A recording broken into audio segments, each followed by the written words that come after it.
Now, easy there.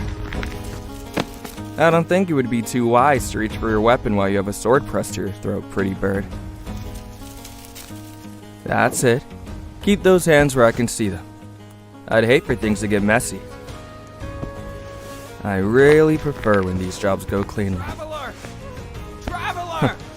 Where are you? So, here's the deal.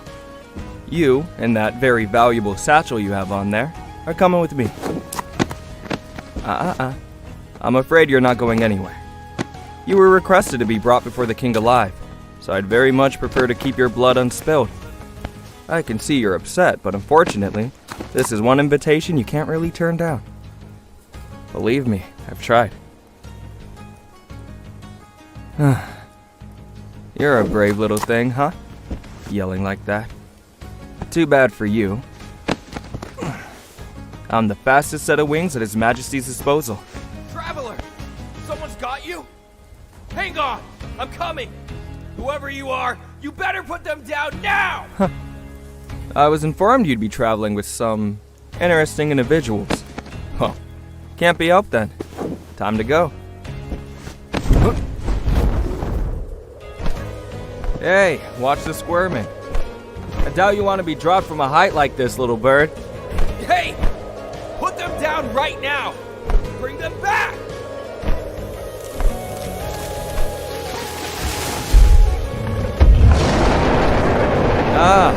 So your little friend's a dragon shifter. Hold on tight then, birdie. Can't have him trailing us.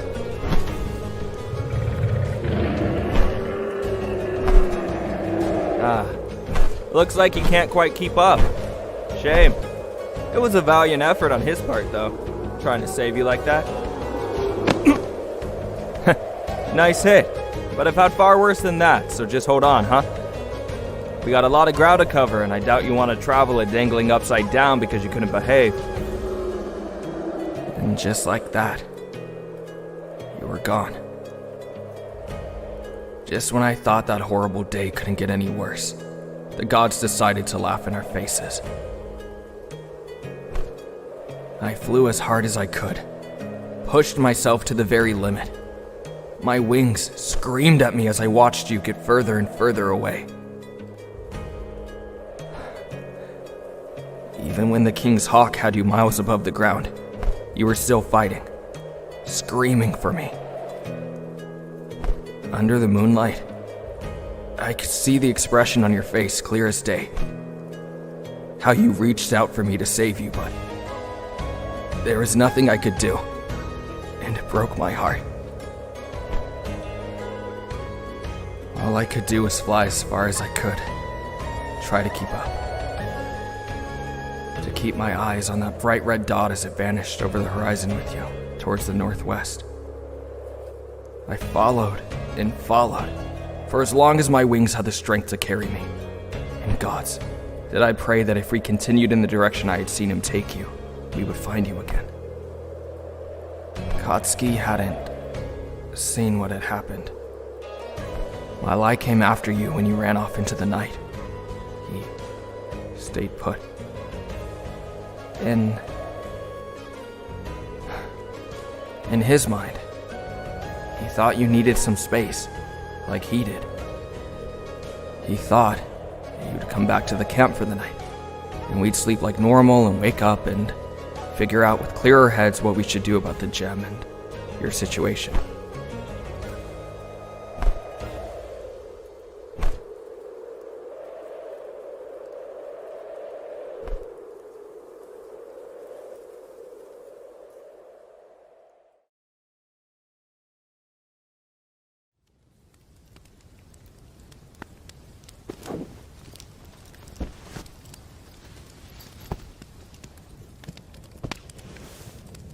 Alright. I've got us all set up for the rest of the night. We still have a ways to go until we reach the port town, but a little sleep won't put us too off schedule. It's a little hard to fly when I kept nearly nodding off.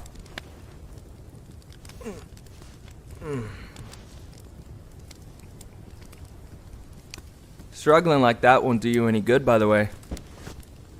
That school spider silk rope around your wrists and ankles. I'd stop wasting my energy if I were you and get some rest for the night.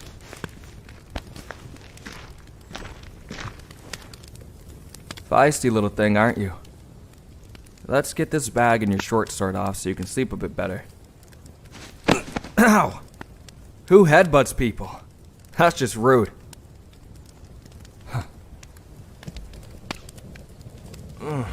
Fair. Kidnapping someone is rude too, so I'm gonna say this makes it square. Ow. Look. I don't like this any more than you do, alright? Just be glad the king wants you back alive. Small mercies and all that. Why? Huh. How's if I know? Well, I may have overheard some talk here and there, but I'd rather not lose my head for telling you. I took an oath when I accepted this line of work for the king. I'm sworn to secrecy. Huh? No, I'm not kidding. I'm a contractor, you could say. Here to do what the king and the rest of his men can't or won't do. Royalty doesn't quite fancy getting their hands too dirty when there's someone else that could be paid to do jobs like this. It's not my place to spill the king's secrets anyways. Got somewhere to be? Too bad about that, pretty bird. Guess there's been a bit of a change in plans. Yeah. I know how inconvenient that can be.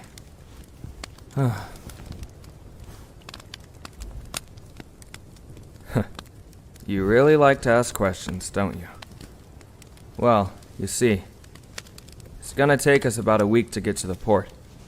Once we cross the ocean, we're soon gonna be on the way back to the capital city, Edelin. You and your little group got lucky. You got on the last set of boats across the sea before the merfolk closed it down for the season. Now we gotta take the long way back. Don't worry though, I'll make sure you get there in good condition. I'm not gonna starve you or beat you or anything. Might be a bit of a rogue, but I'm not a monster or anything. So just breathe. Here, lay still. I know the bindings aren't comfortable, but I can't trust that you won't run off or even make an attempt on my life while I'm sleeping. Relax. I'm only putting this feather in your satchel. It's so that I can keep you in my sights. It's not harmful. Don't worry your pretty little head over it.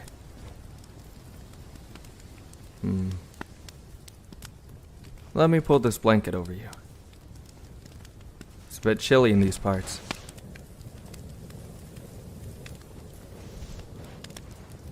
There. That's it. I know you don't trust me. I wouldn't either if I were in your place. But I promise you, little bird, I won't hurt you. I'm only here to deliver you from point A to point B.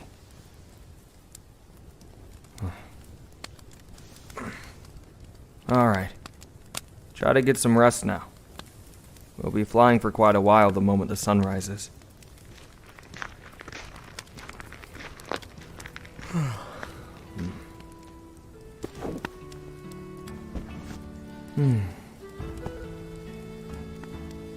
Rest well. The stranger, who only referred to himself as Hawks, hadn't lied to you. Although he was your captor, during the days that you flew over the landscape, he treated you well enough.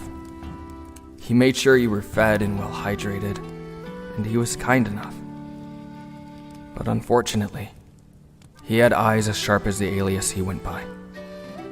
The chances of escaping him were little to none. It was strange, as if he always seemed to know what you were up to, even with his back turned. He thought it may have to do with the feather that was planted on you, but with your hands bound, there was nothing you could do about it anyways. As the days went on, and the farther you flew with your captor, the bright orange of Havenfall fell away from your sight completely. And with no sign of Kotsky or I, you knew you were on your own. All the while, he and I were searching, We barely spoke 2 words to one another, as I was absolutely furious with him about what had happened, about how he hurt you, and I was even madder at myself for being unable to make him see reason. Telling him you were taken captive and stolen into the night was one of the hardest things I have ever done. We immediately packed up camp, even leaving some more non-essential things behind with how quickly we set off to track you down. As the days passed, we chased after you relentlessly. I couldn't help but worry deeply about why he had taken you so suddenly. With what we had learned about the gem from the book and letters we found in that old library, we knew just how sought after it was. We could only hope that you weren't harmed by your captor over that stupid gem. The gap between us and you was widening, and I'll admit, I was panicking more than a little. Especially when we arrived at that nearby town, asking around, only to discover that no one had seen a man with red wings other than myself. It was so hard. Hard on both of us to think that we had lost you for good. I wasn't taking it well, but Katsuki. He was silent and cold. And I could tell he was distraught over how the 2 of you had left things before your disappearance. But he kept it bottled up inside. We spent days traveling from town to town, checking every inn, asking around if anyone had seen an avian with red wings. Not a soul had seen you or your captor, and before we knew it, a whole week had passed. And we were starting to lose hope. You, on the other hand, hadn't lost it yet. Even as you traveled, you kept your sense of direction. Thanks to what Katsuki had taught you about the constellations, you were able to keep track of where you were headed. You didn't know where on the continent you were, but you did know that the Strihorn Mountains were north, and you knew that if you wanted a chance to get there in time, you had to escape. And soon.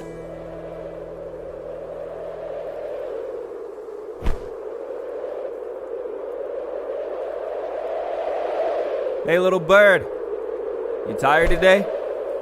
You've been so gutsy and full of fire this entire time, but since we started flying today, you haven't struggled or cussed me out, or tried to bite me even once.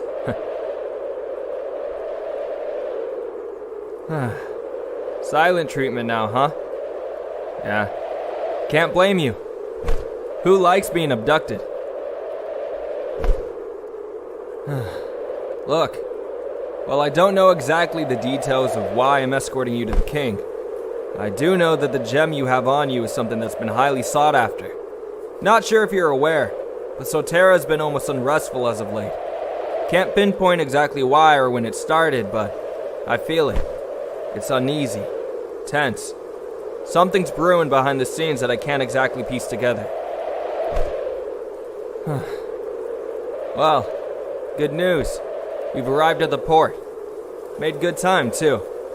The sun's falling over the horizon. There. See the torchlight down there? Just up ahead. We'll be staying at that inn for the night, and then setting off tomorrow morning. Hold on tight. We're coming in for a landing in that alley over there.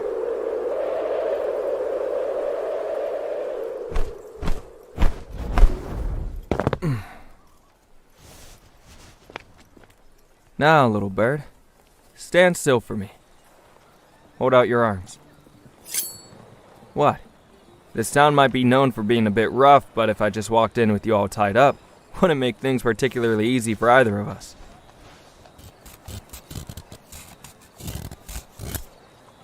Now, I trust you'll stay close to me while we enter the port. Look at me, little bird. I mean it, okay? I just want this to go smoothly. Such angry, beautiful eyes. You're not making this job easy, I'll tell you that. Now, come along. We need to get to the inn and secure a room for the night.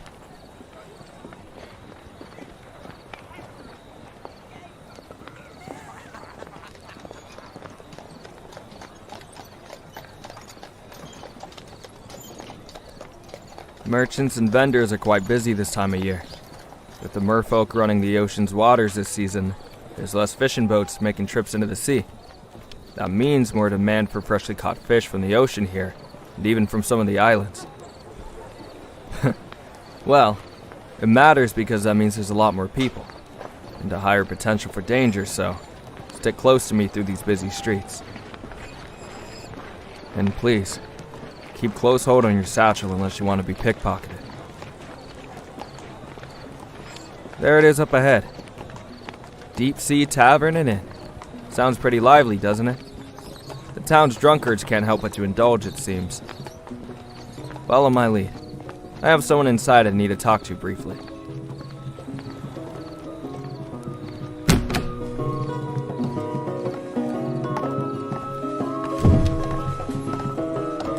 Now, where is he? Huh, there he is.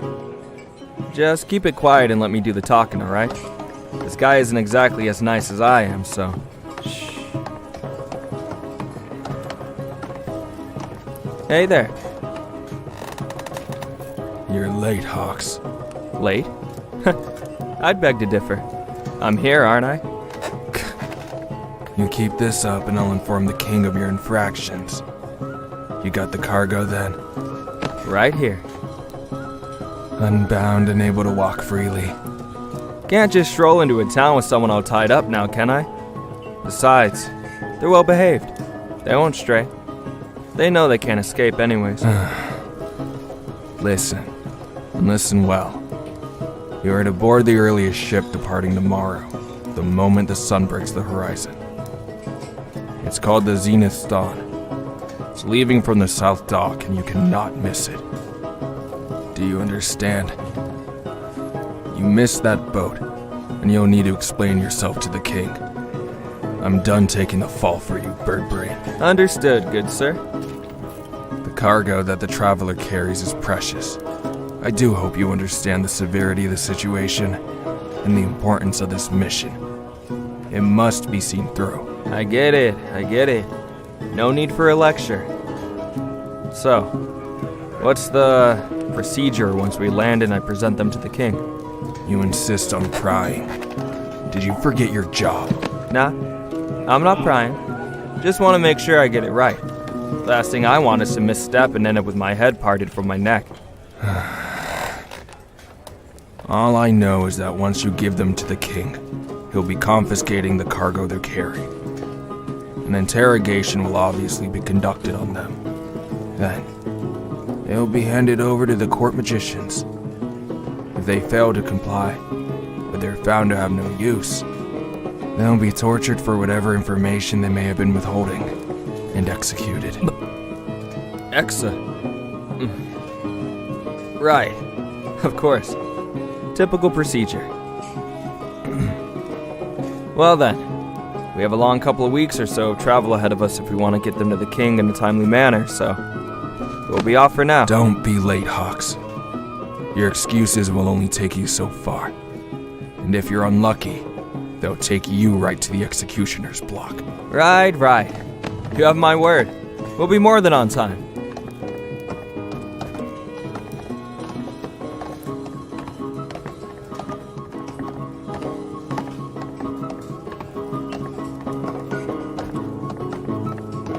Hey, sit down at this table for me, alright?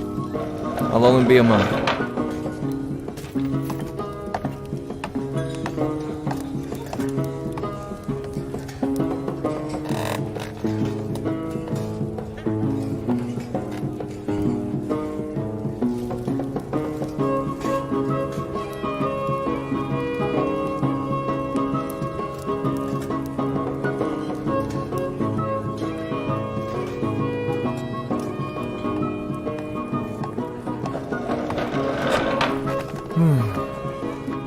You drink, little bird?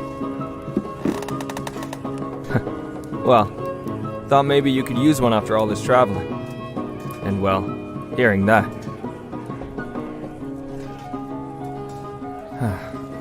It's just mead, so don't look at it like that. It's not going to bite you. Might be a bit strong, but it warms you right up after the first sip. Never tried it or something? Give it a chance then.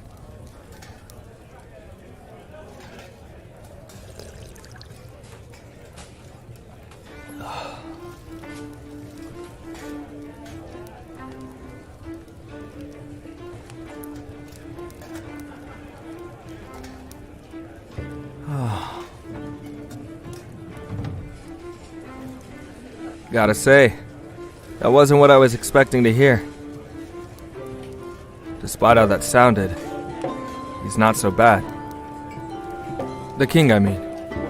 If anything, it's probably his council of advisors dripping poison in his ear on how to handle this whole situation. It's delicate, but... Meantime, I'm gonna grab us some plates and then we are going to hit the hay. Daybreak comes earlier than you think and we're gonna want to be well rested.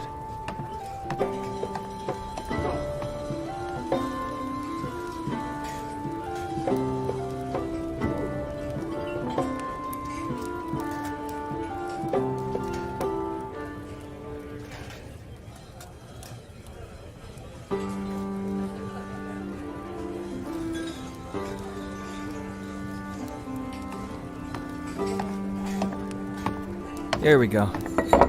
Got us some stew and some bread to go along with it. It's nothing fancy, but I see a lot of people eating this, so figured it's a safe bet. Lots of customers for a dish means it's remade fresh a lot. Less chance of getting sick.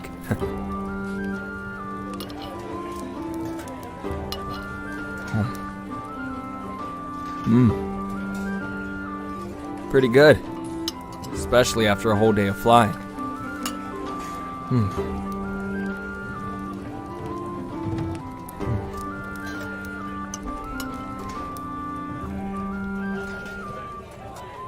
You alright?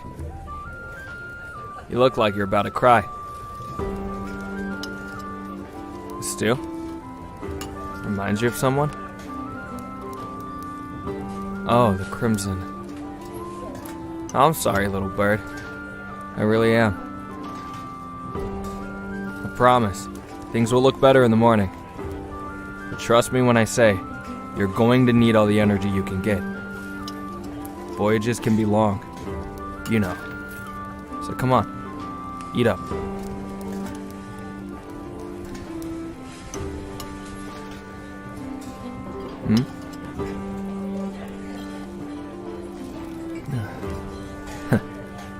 You and your questions, and those doe eyes that stare at me, waiting for an answer.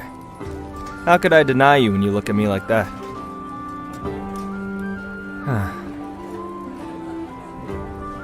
So, you wanted to know why the king wants you, huh? I know I told you I didn't know many details of why I'm escorting you to Edelin, but I may have lied a teensy bit. Are you really that surprised? Well, I can tell you what I do know. It's not a lot, but it's probably good that you know what you're getting into. It'll be our little secret. I trust you'll keep it, or both of us might be losing our heads later. Well, the music is loud enough, and everyone around us is quite drunk, huh? Shouldn't be too much harm in spilling some information. You see, when you came into the capital city for the first time with that jewel, you didn't know it, but you set off all kinds of wards and alerted the court of royal magicians. Wards that have been in place since the kingdom was founded. So, yeah, you drew attention to yourself. Most people don't know this. I got some intel because of my position with the king. But yeah, all of Edelin is surrounded by a ward that can sense magic. Huh? You don't know what a ward is? You really are such a strange traveler. Perhaps you're just not that familiar with magic then. Well, basically, what I'm trying to tell you is that when you stepped into the boundaries of the capital city of Edelin, that gem in that satchel of yours basically set off a silent alarm for those who put that ward in place. Sort of like a protective wall that's sensitive to certain levels of magic. Levels that are deemed a threat to the kingdom, as a matter of fact. And when you step through it into the city, The king's magicians who were in charge of monitoring it immediately became aware that something was up. That makes sense to you, little bird?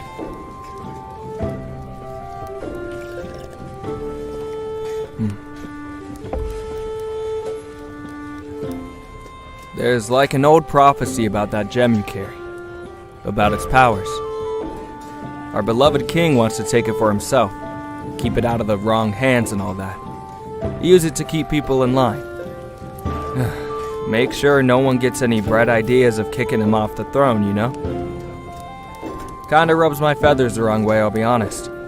Right up there with the whole executing you thing. It's not right. You don't seem to be malicious or have any grand scheme to overthrow the kingdom or anything like that. So something that severe is just cruel. If there's one thing I can't stand, it's cruelty. Grew up in it myself. Last thing I want to see is someone innocent sent to the block for the misfortune of being in the wrong place at the wrong time. All I know for sure is that while you do hold something of great power, something that I only thought was some fairy tale I heard as a child, you don't seem like the type to use its power for unsavory things. I think I drank too much. I shouldn't have told you all that. Hey, little bird. If there's anything at all that I think you need to hear, is that I know you're going to do what's right. When I had taken you, you weren't just dead set on getting back to that dragon companion who was following you. You seemed set on something else. Some mission, right? Look, I don't know where you came from, nor do I know why or how you've come into the possession of that gem. But if that thing you carry is as the legends foretold, then you should destroy it. Destroy it to save the people of Sotera.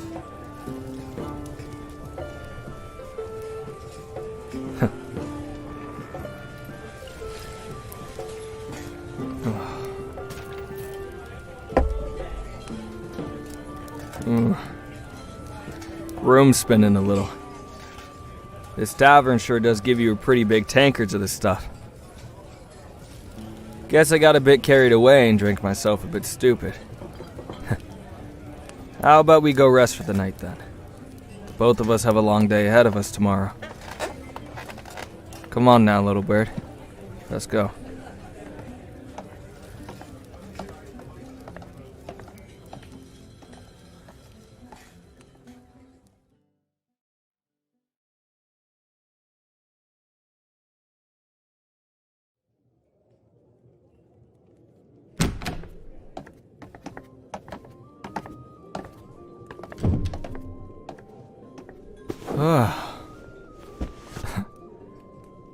I know I'm gonna sleep like the dead tonight.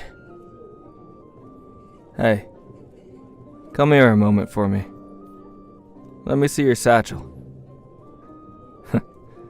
Listen, if I was planning on stealing it from you, I would have long ago.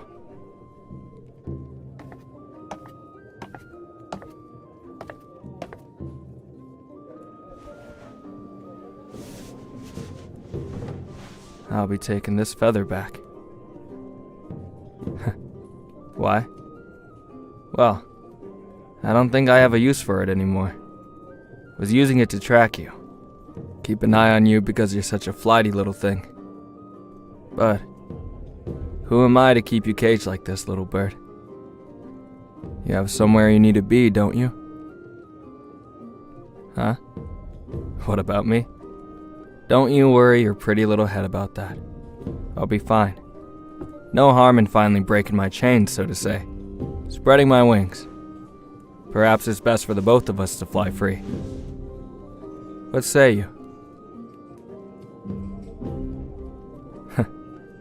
You have quite the spirit. Admire that. So much.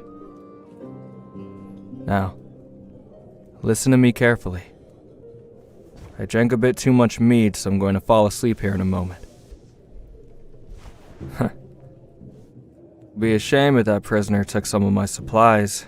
and the coin purse I'm leaving on the dresser here.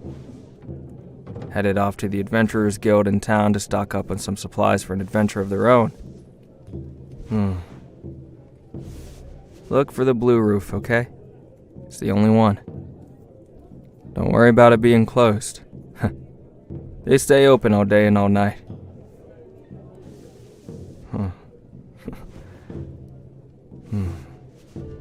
Well, little bird, I'm off to sleep then. Don't go getting into trouble, understand?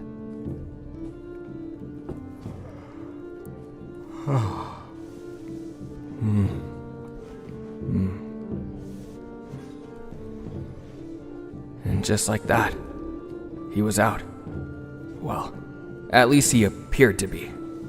Hoxa turned his back to you. His wings folded lightly and his breathing evened out. This was it. The moment you'd been waiting for. Slowly, you moved to where he had placed your things and started to gather them up.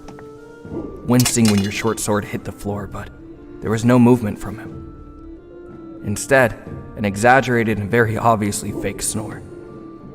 It seemed his offer of a chance to run was genuine, and you were going to take it. Gathering your things, you helped yourself to the coin pouch he had so generously left out for you, and also some of his supplies. Knowing it wouldn't be too safe to waltz back down into the tavern, especially with that informant there. You tie some of the ghoul spider silk rope to the bedpost and open the window. Carefully, you shimmy down the sticky rope until your feet hit the rough cobblestone of the street below, quickly pulling up the hood of the cloak you took. It was late, so the foot traffic was minimal. Most of the people that were wandering about were too drunk to spare you a passing glance as you hopped off the rope and began to make your way through the town. You knew you had to reach the outskirts. It was too well lit to see the stars properly to orientate yourself. But first, you had to make one more stop, the Adventurers Guild. Spotting the blue roof that Hoxa told you about, you hurried onward, heart racing in your chest as you pushed the heavy wooden door open.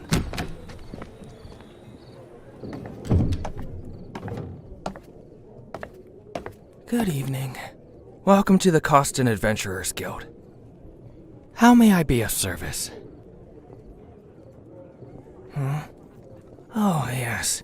Our supply catalog is right here. Because this is a port town, all patrons are welcome to utilize it. Please, do feel free to let me know what you need. And do make it quick, please. My shift is coming to an end, and I'd rather not spend it waiting on an indecisive patron.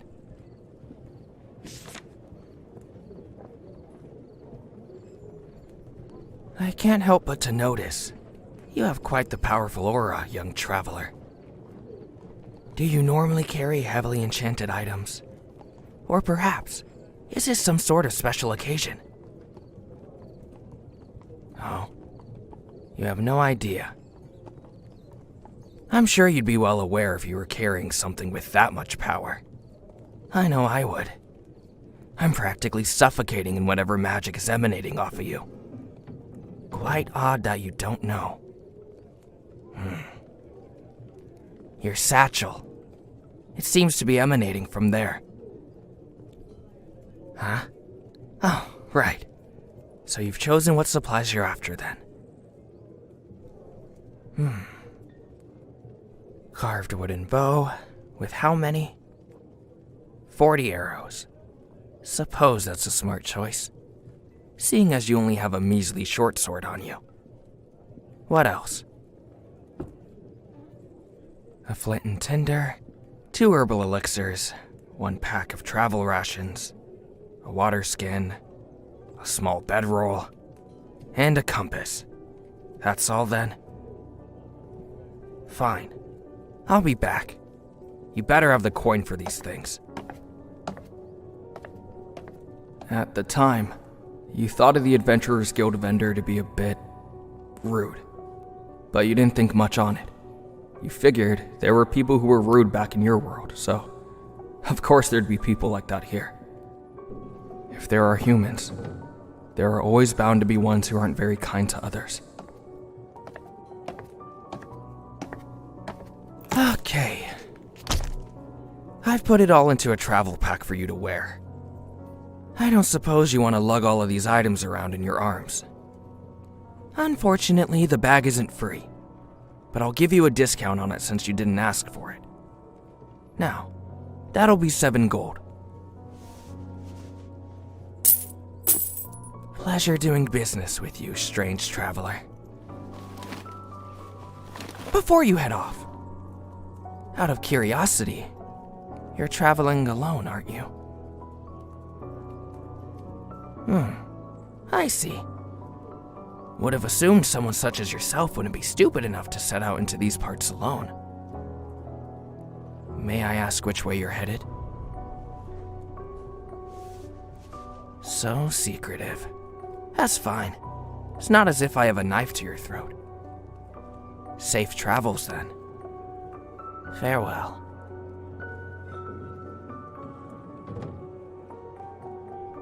The exchange was uncomfortable, to say the least. The clerk watched you, almost unblinking as you hurried out into the night, but you quickly shook off the feeling as the door closed behind you. Inquiring a nearby guard, they pointed you to the northern route out of town, and with nothing but a small bag of supplies and a rather rickety bow, you set off down the path, comforted by the traveling passers-by on the way. The road seemed somewhat busy despite it being so late, but you chalked that up to it being close to a port town and all. It wasn't so bad though. It helped you feel less alone. You walked as long as your legs could muster the strength to carry you. But eventually, your lack of sleep over the past week had finally seemed to catch up to you. Sleeping alone tonight wouldn't be easy, and you knew that. Pushing that thought out of your head, and the thought of Katsuki and I with it, you set up a small little camp. Unappetizing rations were what you ate by the fire that night, but it wasn't anything you weren't used to at this point. As you lay your head down on your bedroll that night, you stare up into the blue ocean of stars that litter the skies above you. You could only hope that the rest of this journey would be forgiving. Perhaps you could do it alone, but the company of others traveling by your side was something you had already missed dearly since parting ways with us.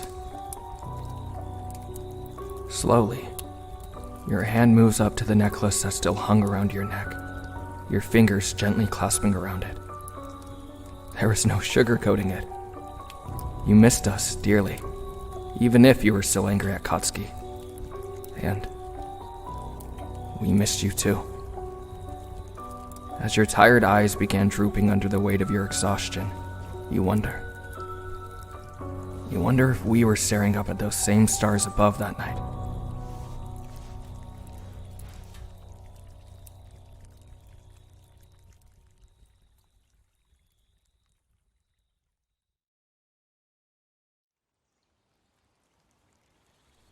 You awoke the next morning to the gentle sound of birds fluttering overhead, singing their morning song. The wind blows gently through the short grass all around you, and the nearby river bubbles gently over the smooth rocks. For those couple moments, you feel at peace. But it doesn't take long for the lingering dread to set back in as you sit up and stare at the pathway you must keep heading down. There was still quite a long way to go. And the thought of doing it alone? It wasn't easy. But Katsuki had made it clear what he thought on the matter of getting you home, so you didn't have much of a choice. If you wanted to get back home, you were going to have to do it yourself. You weren't lucky enough to have the map that Midoriya had drawn for us, but you did have the compass you bought from that strange Adventurers Guild merchant. And perhaps you could find more out about the altar when you drew closer to the mountains. With a plan in mind, you got some water and had a small meal before you packed up your camp. And following the compass north, you set back off down the path.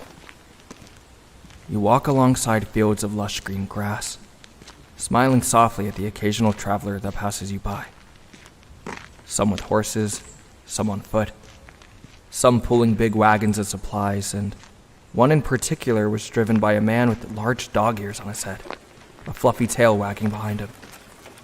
Your eyes met, and a grin appeared on his features as he called out to you. Hey, traveler. Apologies, but you look as though you've had a bit of a rough morning. If you're heading the same way I am, I wouldn't mind giving you a ride for a bit. Huh. It's no trouble at all. Here, I'll scooch over for you. Hop on.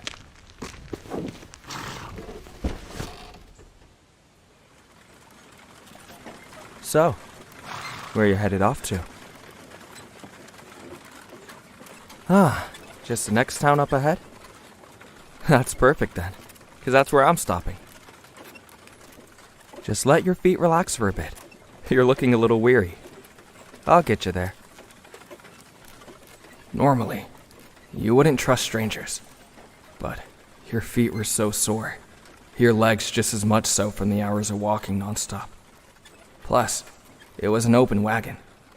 If anything at all went south, you could jump off and flee.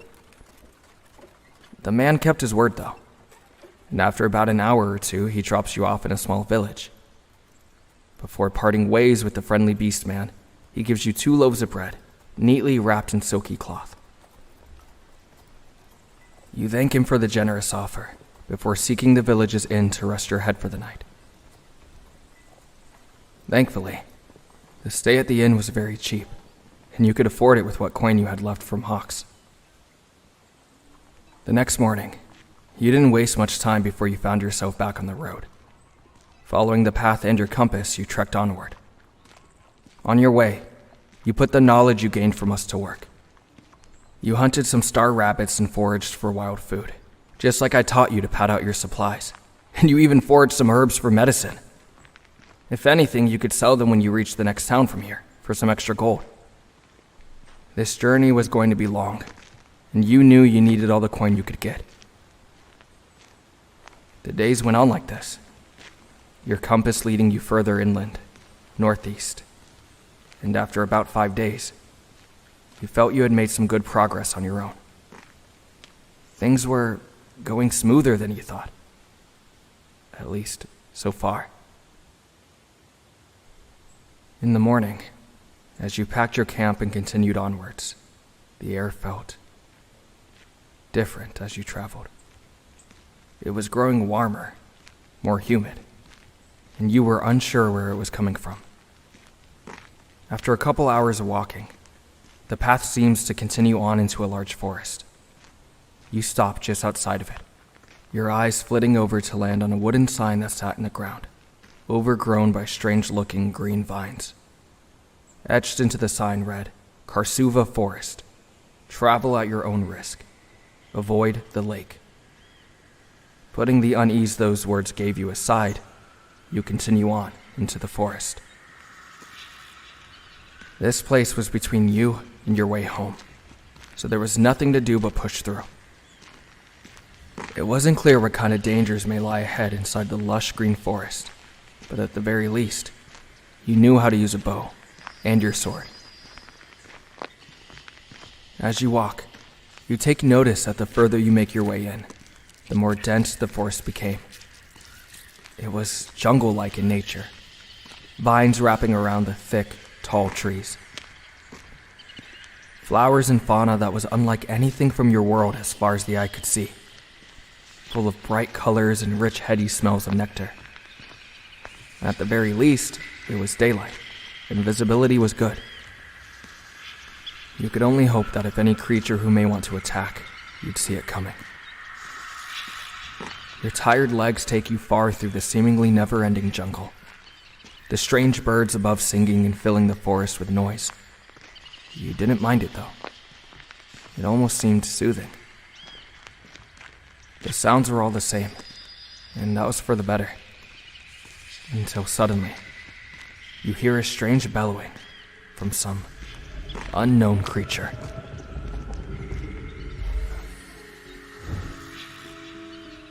It wasn't far from where you stand. In fact, it seemed to have come from up ahead, further down the path.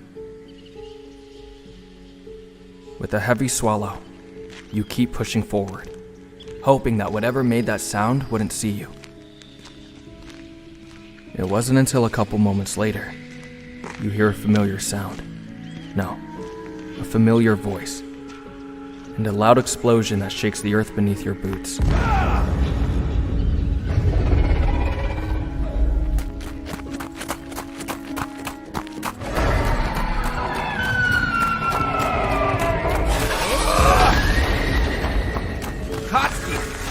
I told you to watch your explosions. This forest is dense. You want to start a fire? Shut up! If you hadn't exhausted all your damn magic flying every single waking moment, you'd be able to transform and crush this thing instantly. Watch it! Don't go blaming this on me. You're the reason we're in this mess in the first place. If you hadn't yelled at the traveler like that, over something that wasn't their fault, by the way, we wouldn't be here. Of course I'm going to be flying every goddamn day. We have to find them. Don't lecture me right now, you stupid red lizard. Why the hell is this thing so armored? Its scales are impenetrable. I'll lecture you all I want, Kotsky. I get it. Trust me. I get it. I messed up back there. I know I did. You won't let me forget it. We'll find them. Shit. Dog! Messed up. Yeah, that's putting it lightly. We're going to find them, and then you're going to apologize, and you're going to mean it, Bakugo Kotsky, or so help me. I know! I told you not to use those. Stick to your swords. Don't tell me what to do. This thing is seconds away from making us its lunch, so I suggest you let me do whatever I have to. You're always so stubborn. Gods, why the hell do you have to be like this? Damn it! You never listen. You hurt everyone around you. Hell, you chase off our traveler, and I'm scared we won't ever see them again. I'm scared they're hurt, or worse. You think I'm not scared too? Shit. It's gonna move, Adrian. Kotsky! No! Shit! It's got me! I can't goddamn breathe! I'll get you out of there, Kotsky! Please! Save your breath! I got you! Come on! Please! Save your breath! Kotsky! Look at me! Stop hyperventilating! I'll get you out of there!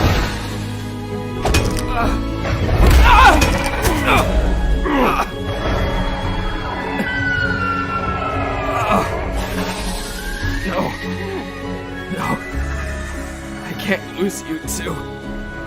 I can't.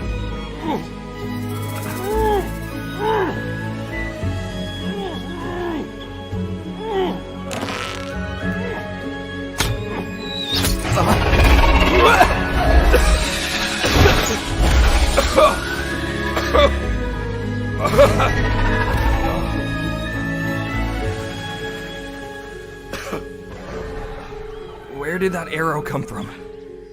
Hello? Who's there?